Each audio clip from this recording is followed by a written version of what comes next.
কাল প্রথম দফায় পশ্চিমবঙ্গের ১৫২টি আসনে ভোট গ্রহণ অনুষ্ঠিত হবে। এ বিষয়ে সবশেষ জানাতে কলকাতা থেকে যুক্ত হচ্ছেন প্রতিনিধি দীপক দেবনাথ।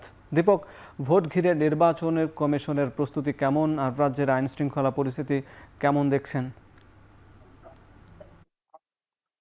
দেখুন, হাতে মাত্র আর কয়েক ঘন্টা এবং তারপরেই আগামীকাল সকাল স্থানীয় সময় যে সকাল ৭টা থেকে ভোট গ্রহণ শুরু হয়ে যাবে এবং সেটি চলবে সন্ধ্যা ৬টা পর্যন্ত। আপনি যেটি বলছেন যে নির্বাচনের যে প্রস্তুতি, সেই প্রস্তুতি চূড়ান্ত এবং প্রায় শেষ পর্যায়ে রয়েছে এবং বেশ কিছু কাজ, ছোট, ছোট কাজ যেগুলো বাকি রয়েছে সেগুলো আর কয়েক ঘন্টার মধ্যে, রাতের মধ্যে সেগুলো সেরে ফেলা হবে। এবং ভোট কর্মীরা যারা আছেন তারা ইতিমধ্যেই কিন্তু ভোট কেন্দ্রে পৌঁছে গেছেন।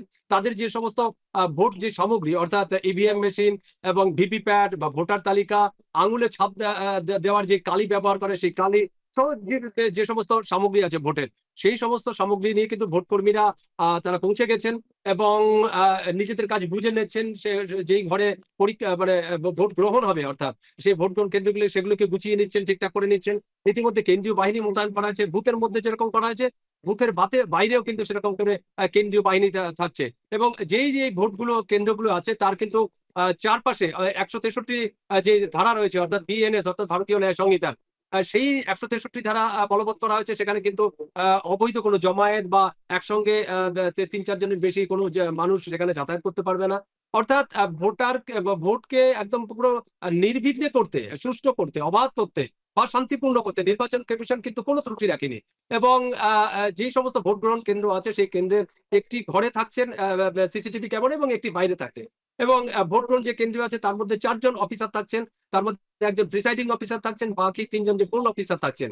এবং এরকম এবং যারা ভোটার আছে তাদেরকে কিন্তু সচিত্র পরিচয়পত্র, ভোটার কার্ড তো থাকবেই, পাশাপাশি নির্বাচন কমিশন কতগুলি পরিচয়পত্র নির্দিষ্ট করে দিয়েছে।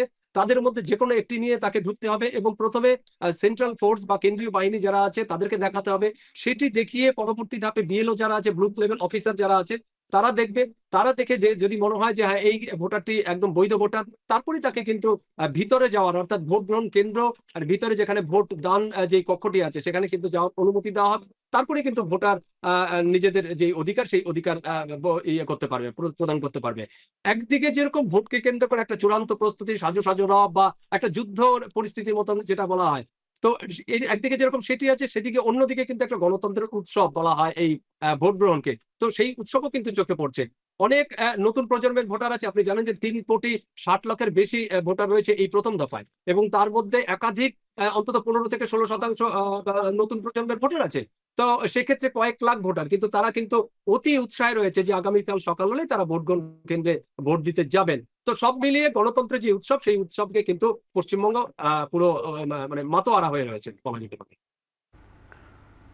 পশ্চিমবঙ্গের ভোট গ্রহণের খবর জানাচ্ছিলেন সহকর্মী দীপক দেবনাথ।